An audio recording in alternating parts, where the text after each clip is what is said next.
Hi. You're listening to the Corporate Cleanse podcast, where we talk about the pros and cons of corporate life and how I, a former fancy executive, hit full burnout and am now on a journey to explore how we all can maintain our sanity and sense of self, all while climbing the corporate ladder. I hope you enjoy listening along with me and know that everyone needs, occasionally, a corporate cleanse.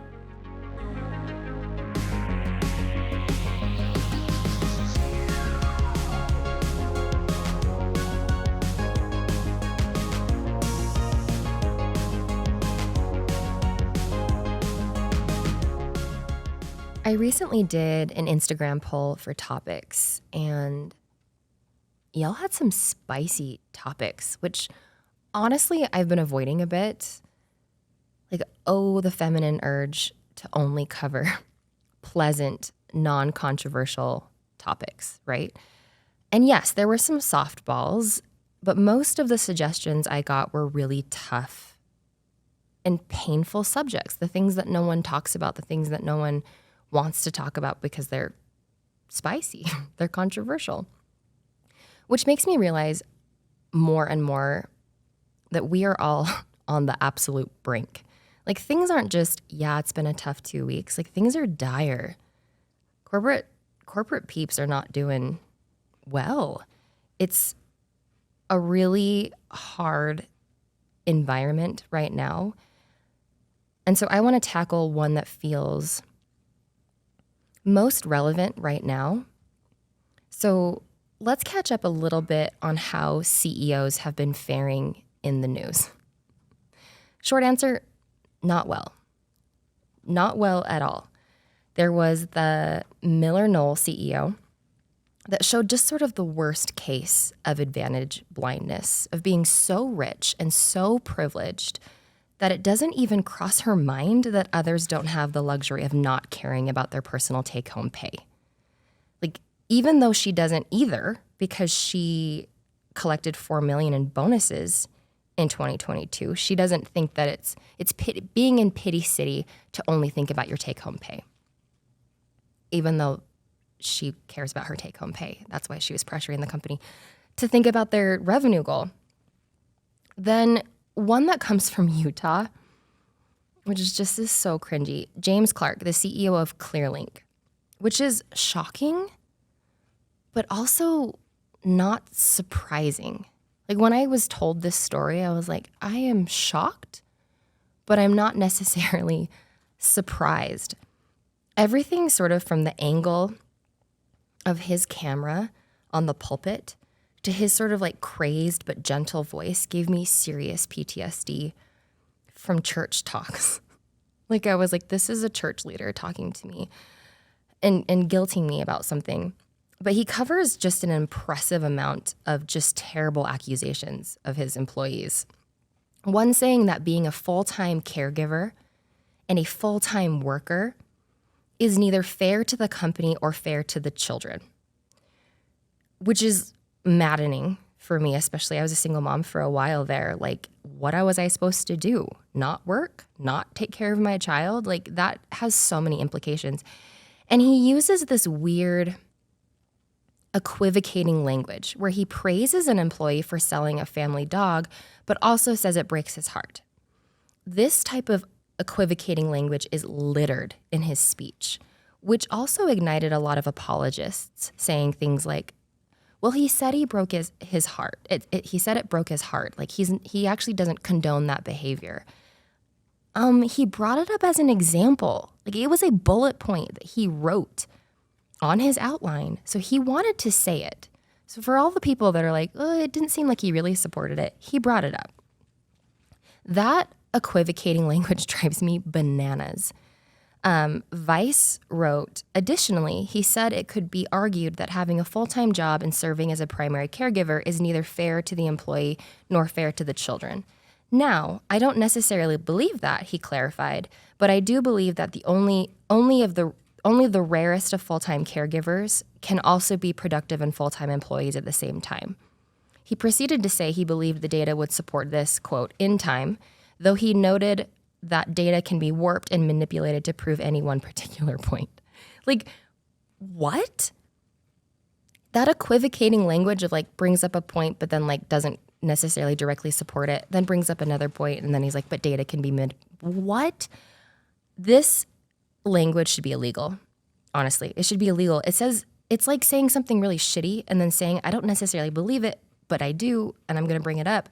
I think it's how so many people, especially politicians, and now that we're seeing corporate CEOs, get away with saying shitty things because they equivocate. And so you can't quite pinpoint them, but it's shitty. It's shitty, and you leave that meeting feeling shitty. And I'm just like, where are your PR teams? Like through all of these scenarios, I'm like, where are your PR teams? I'm just mystified.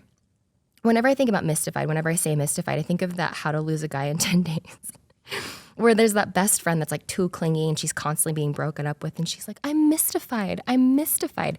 That's how I felt watching these things. I was like, I am mystified because either these CEOs didn't engage their PR teams before getting on a company-wide call that could be recorded, or got speaking points from their PR teams and were just straight up like, no, I got it. Like horrifying. And I can just imagine, I feel so badly for these PR and marketing teams. I personally have done a lot of CEO communications. I've drafted up so many company emails. I've prepped CEOs over and over and over and over again about their speaking points and their speeches. I've gone through like 40 takes of a video recording because the CEO wasn't happy with how his hair looked. Like I have begged CEOs to not get on all hands calls and just wing it. Like I've been like, please do not go off the cuff. Like you're speaking to the entire company, you're the CEO, do not go off the cuff. So let's all take just like, I don't know, a second of silence for these people. These poor PR and marketing teams that were just like, oh, you're just going to wing it, aren't you? Oh, please don't. Oh, okay, you're going for it. You're going to say it. Oh, God, he said that. And then have to draft up like response plans. Like I really feel for these teams. And I love the corporate responses. I saw kind of the aftermath of these horrible moments, and the responses are always, it was taken out of context. I love this answer because, like, what absolute bullshit. Like, tell me, what context would make those comments better? Like, when you say it was taken out of context, like, tell me what the context would have been to make those A-okay things to say. There is none. But I think companies use this sweeping, it was taken out of context because it's vague and it's sweeping and it allows people to slip out of accountability without providing any real information. So if you are drafting a response plan, just use, it was taken out of context. It's like a quick get out of jail free card. There is a steady stream of toxic leadership and toxic CEO stories in the news. And those are just the ones that make it to the news, right? Dealing with toxic leadership is one of the hardest things to go through because there is not a lot that can be done. And it's high stakes. Like if you are going to try and do something, calling out a CEO or a senior leader is high stakes. That's just scary. So there's not a lot that can be done. So the brutal truth is there really isn't a direct path to address toxic leadership. There just isn't. That is why it ends up in all of these subversive ways. It's reported anonymously to the news. It's written in scathing anonymous Glassdoor reviews. It's employee trauma bonding at lunch. It's books written after the employee leaves, right? After they've probably signed their release agreement and 12 months has passed and now they can talk about it, right? It's all hands secretly recorded and distributed to news sources all anonymously. Because there are not direct paths to hold toxic leadership accountable, it comes out as subtweets, right? It's all subversive, it's all secretive, but it is there. So today's episode is about how to deal with toxic leadership. Or corporate speak, in this episode, we explore strategies for personal growth and professional success in the face of challenging leadership environments. But it's really just how to cope. It's how to deal with your toxic ass leadership. In today's episode, I'm just focusing on toxic leadership. CEOs, senior executive team. I do plan to do a part 2 about dealing with toxic coworkers, but today, let's just talk about toxic leadership. There's enough there to fill our time for the day. What is toxic leadership? From a Forbes article, toxic leadership is a combination of self-centered attitudes, motivations, and behaviors that have adverse effects on subordinates, the organization, and performance. Toxic leaders consistently use dysfunctional behaviors to deceive, intimidate, coerce, or unfairly punish others to get what they want for themselves. That is the definition of toxic leadership. So my experience, I've been working again since I was 16, but I've been in my sort of professional career for about 13 years. I don't count Domino's as my professional work experience. I have worked at 4 different companies-ish in that time frame, and leadership was a little toxic at all 4 of them. Cue the audience saying, maybe you're the problem, Jen.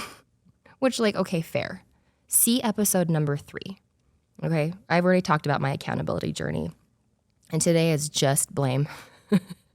Today is not about me. It's about toxic leadership. But at every company I've worked at, there has been some level of toxicity.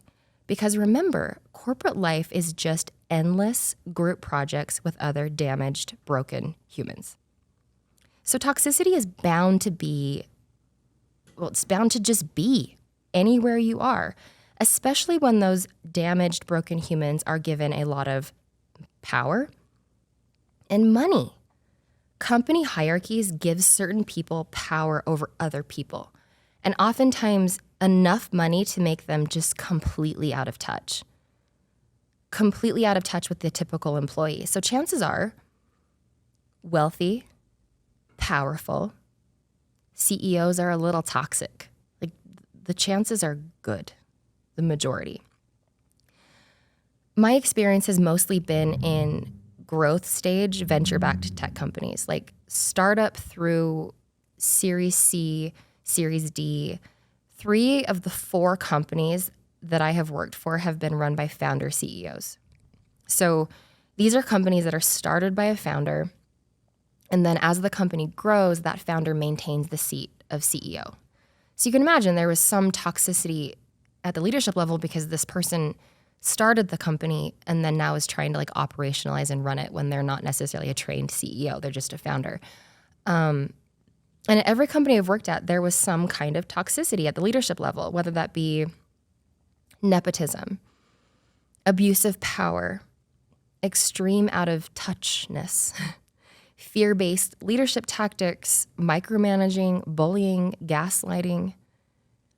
And with toxic leadership, you typically see, so if you're wondering, do I have toxic leadership? If you do, you probably know, but you typically see a lot of crazy volatility and changes to the leadership team, like turnover, which are always this person is leaving to focus on family, and we wish them the best in their next step. If you see a corporate communication that says that, if you're so-and-so is leaving the company to focus on their family and their life, and we wish them all the best and they're going to do great things. If you see this, there is tea. There is always tea. When an executive departs, it's never to focus on family. Never. I've never seen that in my life. There is tea about that departure, and this is sort of the corporate watered down human resources version of why that person is leaving. There is no way that person is leaving to focus on family. So there is tea, and that's just a fact. So this episode isn't going to be about how to avoid toxic leadership, because there is no avoiding it. When you move jobs, You are just trading the devil you know for the devil you don't. So we're going to focus rather on how to navigate, how to deal with, how to cope, and how to not be just wrecked by toxic leadership. Because I think giving language to these things really helps. Giving us language to identify and deal with toxic leadership is really the key to not losing our minds, not being wrecked by it. So let's talk a little bit about the history and the reality of toxic leadership. Too long didn't read. Toxic leadership has been around for a long time and it's not going anywhere. Early in my career, I used to think, I was like so bright-eyed and bushy-tailed and naive. I was like, I'll be the one to change it. I'll be the one to turn this culture around. I'll help this company focused on DE&I. I'll be an example to women. I'll help this CEO see his blind spots. And I'll leave this place better than I found it. That is how I always go into companies. I'm like, I'm going to change it. I'm going to be better. This is how I truly felt. And I remember stumbling upon an Adam Grant quote. Before taking a job offer, it's worth asking, do I want to become more like the people here? You can aspire to change the culture of a group, but don't overlook how the culture will change you. Few of us are immune to the values of the people around us. I do like Adam Grant and his self-awareness. Like he's trying in his like 3-phrase haiku style of writing punchy business tips. Like I'm here for it. I like him because he gives me language to apply to my turmoil. This was a huge realization for me. I went into companies thinking I could change the culture, but ultimately that culture changed me. And I wasn't super scrutinizing about the team I was joining because it was just the next thing. It was the next great opportunity. It was the next pay bump. It was more responsibility. It was more opportunity. It was more money. It was more title. It was whatever. So I was like, yeah, I'm going to do that. Without even really thinking about, is this the type of person I would want to do high stakes work with? So going into a company knowing that I am more likely to become like them rather than the other way around, I would have been way more scrutinizing and evaluating who are these humans and how are they broken? And can I tolerate their flavor of brokenness? Or will this end up costing me thousands in therapy? Like if you go into the next company and you're interviewing right now, ask yourself at least that. How much therapy is this going to cost me? Right? No matter how much you think you can change the culture, how much you can go in and fix it and help those people at that company, more likely than not, they're going to change you more than you change them. Truth is, James Clark is still CEO of Clearlink. Andy Owen is still CEO of Miller Knoll. Elon Musk is still CEO of Twitter. Like during the height of the Twitter takeover by Elon Musk, I was on Twitter all the time. It was not a good time. It was not a good time for me. It was not a good time for anyone. I wasn't very healthy. And I was just like scrolling through Twitter and I was just with the rest of everyone. I was like outraged. The mistreatment, the firing people without telling them, firing them over a tweet. Like it was insane stuff. But every day I would wake up and Elon Musk was still the CEO of Twitter. There is no accountability frameworks for these high-powered CEOs. There isn't. And if I dwell on that for too long, I go crazy. Because like this was a couple months where I was just like, surely, with millions of people tweeting at him and making memes, like surely someone's going to hold this person accountable. Never happened and likely won't happen. CEO pay right now is 399 times that of their employees. 399. During the height of tech layoffs, a spicy Business Insider article came out. And I was like, bless this writer. It came out about how all CEOs right now get all of the perks, but none of the accountability. When companies aren't hitting targets, employees are cut. But not CEOs, not CFOs. They're not getting cut. Employees are getting cut. So I think it's called Tech CEOs Screwed Up. That's the title of the article if you want to go read it. It's great. It's a great breakdown of the role of a CEO, about how they get all the upside, right? 399 times the average pay of an employee. And then when the company doesn't perform well, they get to just cut employees and then, smile and keep their position. It's a great breakdown. I highly recommend reading it. But again, nothing has changed. And yes, there have been CEOs and other senior leadership that got. There was a Utah CEO that made really unhinged comments at a conference and then sent out an anti-Semitic rant to all of his contacts in his contact book. Like, the board obviously asked him to step down. Like, something happened there. Theranos, Elizabeth Holmes, there was some accountability. But the reality is things have to be extreme. Things have to be extreme for CEOs to be held accountable. That's the reality. Things have to be just extreme and undeniable for there to be accountability. And we need to recognize that these extreme stories are just the tip of the iceberg. The shit we see. And underneath that stuff is 90% of the iceberg of what goes on every day at companies that is tolerated and unspoken and just sort of whispered about in Glassdoor reviews. The high profile examples we see in the news are just the tip of the iceberg. I had a friend who worked at a company where senior leadership was really toxic. And there was a lot of executive turnover. Executives were constantly joining and leaving and just crazy things happening at this company. The board was very honest about what the role of the board was. Because in these cases, I'm like, well, of course the board's going to do something. Toxic CEO, the board's going to do something. So even when we think that enough Glassdoor reviews, enough veiled LinkedIn posts, enough Medium articles, enough news coverage, enough employee turnover, enough executive turnover, something will change, the board will step in. Toxic leadership is not held accountable, not even by boards. And I thought this was really interesting for me because I think I always thought that I was boards will step in. And this story from a friend was the board can't a lot of the times. But they just sort of are this is what we can do and this is what we can't do. So not even boards can hold CEOs accountable, which at one point I thought was their entire job. I thought that was the checks and balances to make sure that there wasn't unrighteous ruling. But that's not the case either. So fanatical, egotistical, extreme CEOs will always exist. And some even argue that you have to be a borderline sociopath and narcissistic to be a CEO. I don't agree with this at all, and I hate that stereotype, but it's what we as society have tolerated. It's these people that we as society have tolerated to run the private sector, and no major change is happening soon. Wow, Jen, this is a real downer of an episode. The line between realistic and pessimistic, I guess, is pretty thin on this topic. Oh, so let's identify types of toxic leadership. Let's give language to the painful scenarios that you might be facing. And by the way, you are not crazy.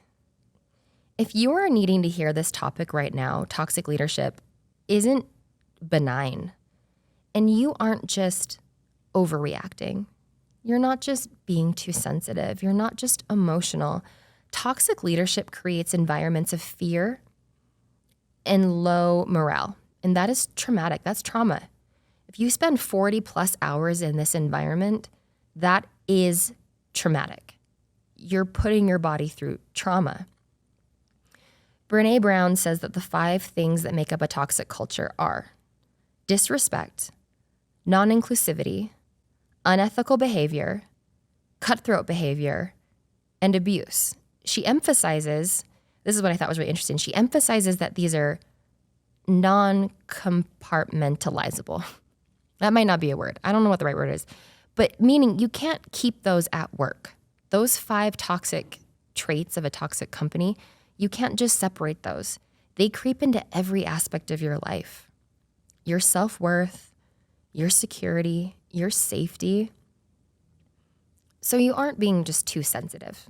Like if you are experiencing toxic leadership, you're not crazy and you're not overreacting.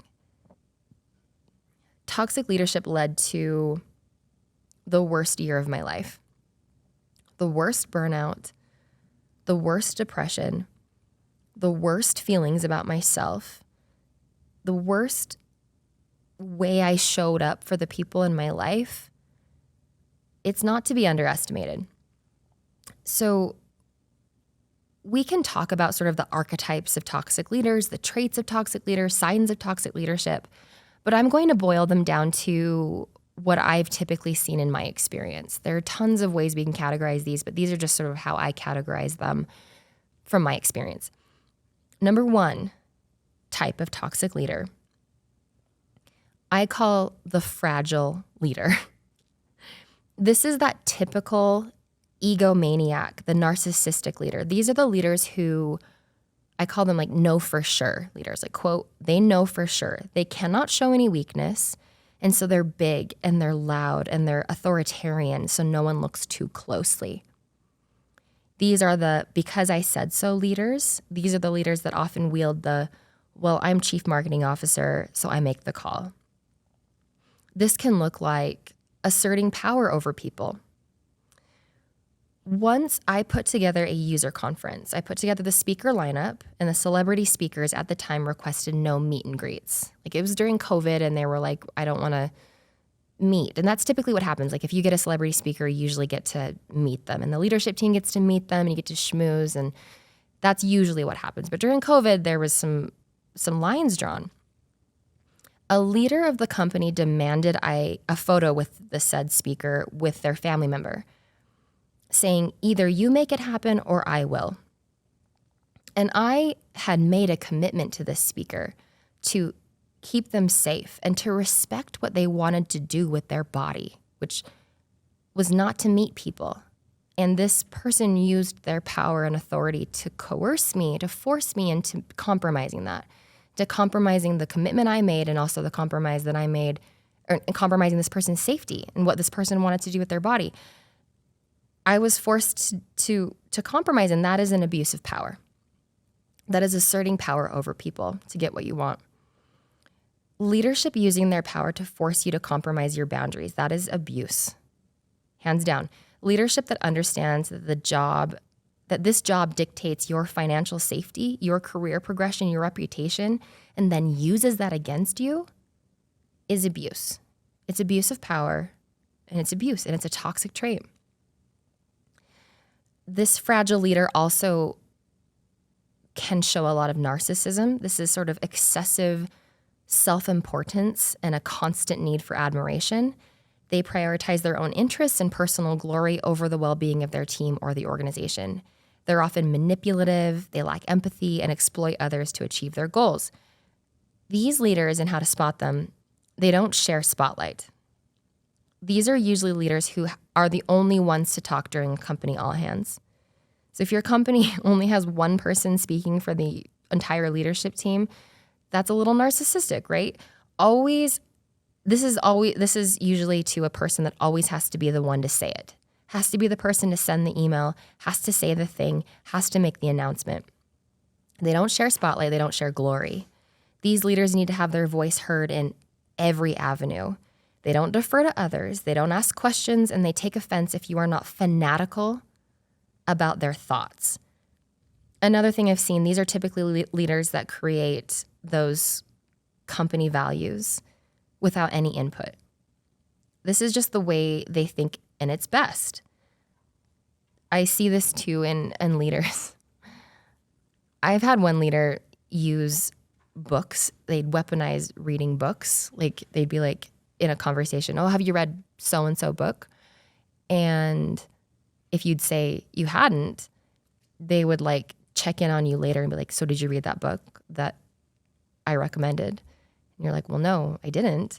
And they sort of weaponize this of like anything that they recommend to you has to be done, and they'll hold it against you if you don't.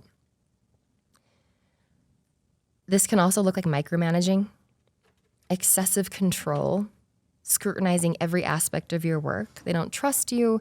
They try to over-control their perception in the company, so they over-control every aspect of your work, the team, everything. This can often look like those return to work initiatives.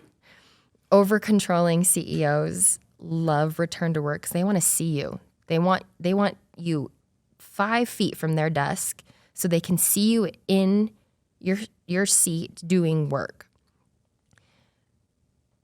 Where I draw the line on this one, like I think people should work however they want to work.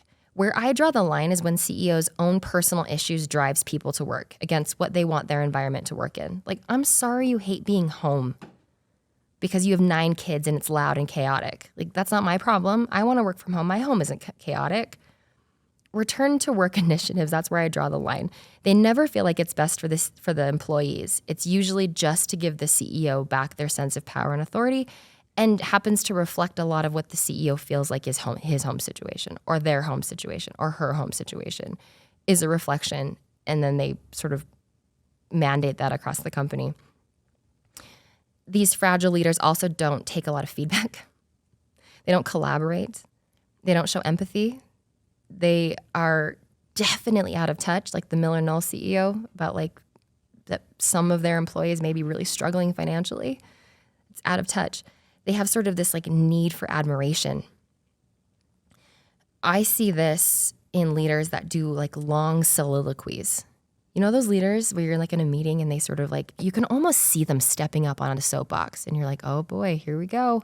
Buckle up for 15 minutes of just uninterrupted ranting. These soliloquies, getting up on a pulpit to wax on and on about the latest ism, right? Like the latest thing, the podcast episode they listened to, and now they have to tell everybody like it's their original thought. They read a Forbes article and then are regurgitating it back to you. Please. I hate these soliloquies. Like my eyes just like roll back in my head. And those are the times I'm grateful for Botox in my life. I really am. Because if my face wasn't like a little frozen, the expressions that I would make on these long soliloquies. Fragile leaders also have an utter lack of self-awareness or self-exploration. Like, these are leaders that know for sure they're a great leader, know for sure they're not being sexist, know for sure that they're being fair, know for sure that they're not racist, know for sure they don't have unconscious bias. To identify this type of toxic leader, I love these 2 questions. Number 1, after encountering this person, do I feel oppressed, humiliated, or otherwise worse about myself? Do I leave these interactions or town halls with this leader feeling awesome? And number 2, does this person target people who are less powerful than him or her or them? Do you witness this leader being so sparkly to board meetings and sparkly, to board members, sparkly to investors, sparkly to other leaders, but kick down at the rest of the company? That's typically the questions that I ask when I'm identifying a fragile leader. Okay, the number 2 toxic leader, I call this the cutthroat leader. These are leaders who are constantly vying, like playing political games, manipulation, all because they are insecure, because they have something to prove. A subset of this cutthroat leader I see as bullying leaders. Like, bullying leaders love shame and blame. They use every opportunity to wield this. They call people out publicly. They undermine their team members publicly. They throw others under the bus. When things aren't going well, they want everyone to feel badly. When goals aren't hit, they often lead to character assassination. This is a good one. If your leader has started to criticize you and not your performance, this is a bullying tactic. This is a bullying leader. Like, instead of just saying like, hey, your work has been faltering, like you haven't made enough calls, like commenting on your performance and then commenting or picking apart who you are. Like, oh, you're too nice. Oh, you're such a pushover. You aren't a good communicator. Like, once they start assassinating who you are and your character, that is bullying, straight up. I see this a lot in sales, because sales comes from a really competitive driven place, which is a good thing, I guess. Like, but there's also this like bully coach mentality to this competition. I I remember a leader once played a video for us, and it was like a rallying call. It was like we had a really big revenue number to hit the coming quarter, and they were like, I'm going to play this inspirational video for you. The intention was good. I'm going to be real. The intention was good. I can see where this person was coming from. But it was this weird video of this football player. Okay, it was like back in the 80s, so toxic already. It was this football player that wasn't reaching his potential. So his coach has him, like blindfolds him, which again, God, what am I watching? Blindfolds this player, has him carry another player on his back and bear crawls to the end of the field. And the coach is just like screaming at him. Like every foot is just like screaming. Like, you can do this, you can push harder, like don't give up, don't be a quitter. And he reaches the end and it's supposed to be like, see, you had it in you the entire time. And it's supposed to be this like great moment. But the video, you end up kind of walking away from it and you're like, that guy just got bullied. Like that was just emotional and verbal abuse to get someone to perform. So it's that kind of like, no, I'm just motivating. And it's like, are you motivating or are you bullying in a weird toxic coach player mentality?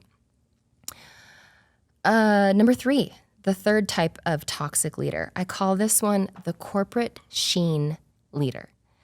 This is one that I have started to identify that isn't talked about a lot. This is the kind to your face, always says the right thing, always is professional, always is calm, but is subversive in their manipulation. They avoid open conflict, but use subtle undermining behaviors like withholding information, speaking about you poorly in private. You never know where they stand because they tell everyone what they want to hear. They don't speak plainly, but are kind of behind the scenes making moves. Like you don't really know how to trust this person, but you don't know why because they say all the right things and they seem calm and they have a gentle smile and you're like, this feels okay. This is an especially toxic leader because you want to trust this person. Like you really think you can trust this person, that you've found a safe place, and then you're bamboozled later on because this person actually was never in your corner. This also can sometimes look like toxic positivity.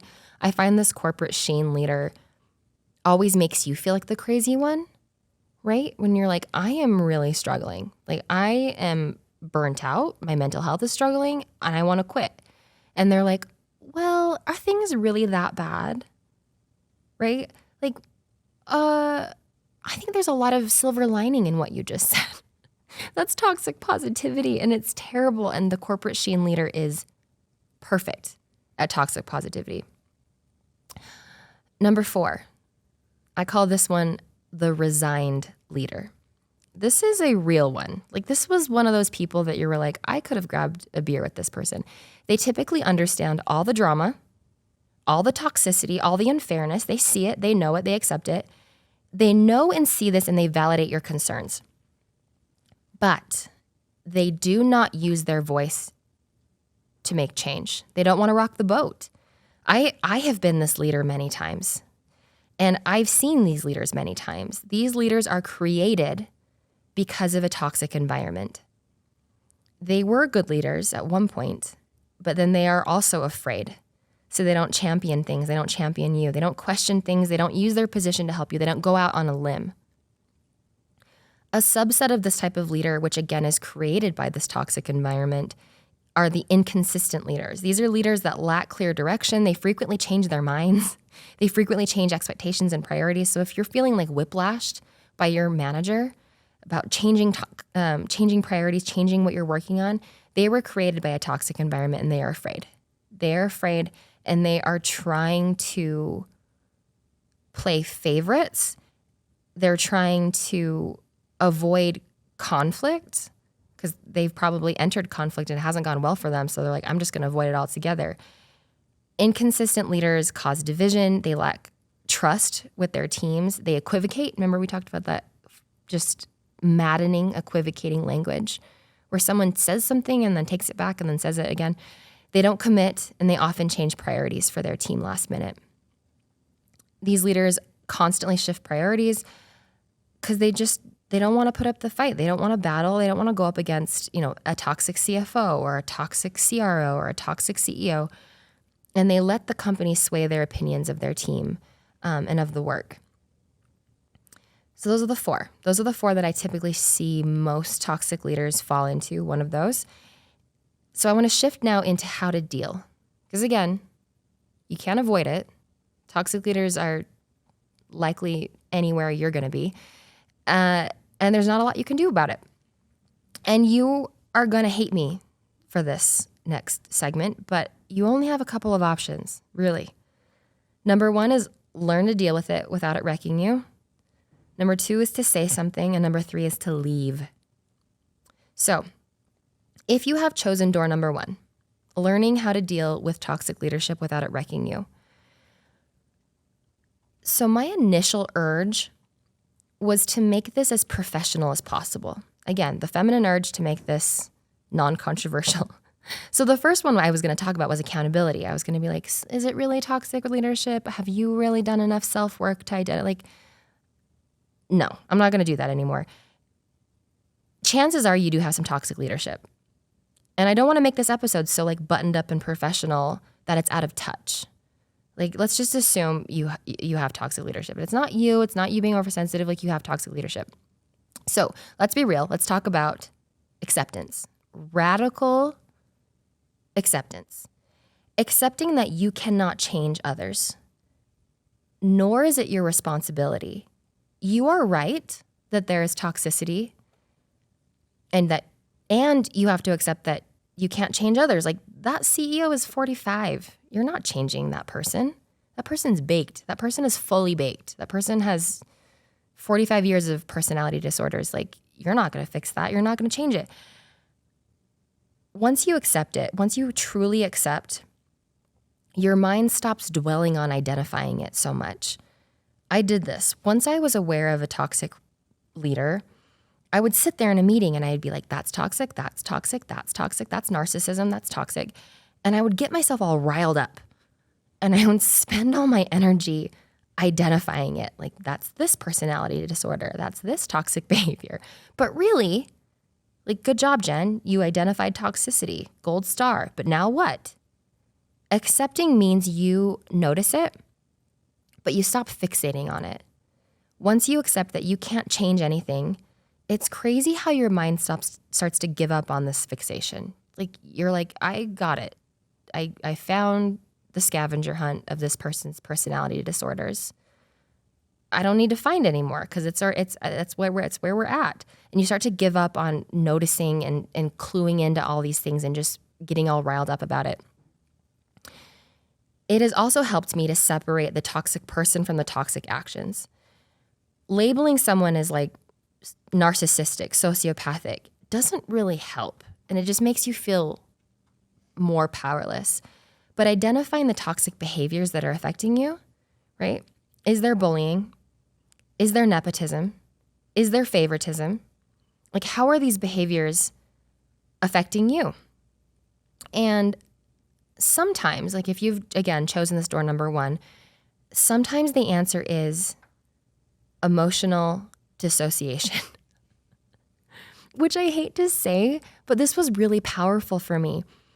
I don't support this person or who they are or their core beliefs or their leadership style. I don't support this person. I don't like this person at all. Or just generally the person they choose to be. I think of The Office and Michael and Toby.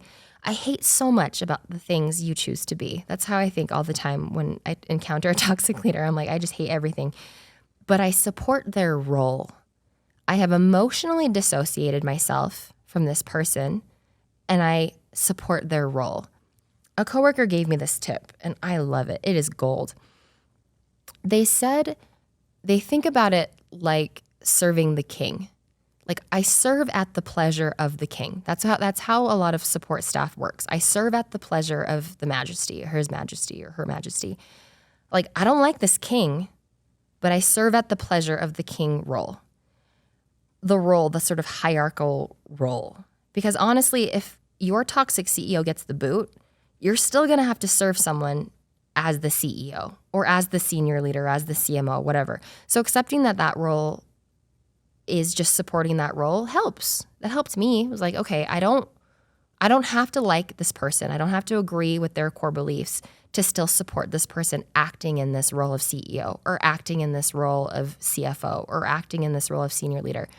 I serve at the pleasure of. It was a really helpful way for me to emotionally disassociate. And this can also help you develop a much needed skill. If you're going to work in corporate America, because again, corporate world is just group projects with broken humans, you need to develop emotional resilience. Think of it as like, what do I get to practice? This was also a tool that I used when I was like, narcissism, I can't handle it. I would ask myself, I'd be like, what do I get to practice today? What do I get to practice? I get to practice breathing. I get to practice regulating my nervous system when it feels like I'm being attacked by a bear because this person is a psychopath. What do I get to practice today? Really helped me sort of turn inward, stop focusing on the toxicity around me, and just thinking, what do I get to practice today? What do I get to hone about myself? What do I get to try about my emotional resilience? I'll say this quickly because I don't love it, but I'm going to say it quickly. Empathy also helps. Like, being a CEO is hard. Even saying it is so cringy. I'm like, that CEO is getting paid 399 times than me and their job is hard. It kind of is. Like, senior leadership is hard. I've thought about that a lot. I'm like, would I like to be a CEO? And I'm like, one negative Glassdoor review about me and I'd crumble. I'd be like, why don't you like me? Like, I don't know if I could handle it. I really don't. So like, having a little empathy that humans are just humans and recognizing that fear often drives toxic behavior, right? That helped me. Whenever someone was acting toxic, I was like, what fear-based, what kind of fear is this based in, right? Is it fear of being irrelevant? Is this fear of failure? Is this fear of not being liked? Does this person just not like themselves? That helped me separate. Identifying what fear was driving this behavior helped me separate and helped me have a little bit more empathy for the difficulty that leaders have. You know, I was a C-level leader and my job was hard. And again, that's so privileged. Like I had a great title, I had great pay, but it was hard. It was emotionally hard to feel responsible for this group of humans and how much they get paid and how their career goes. Like, it is hard.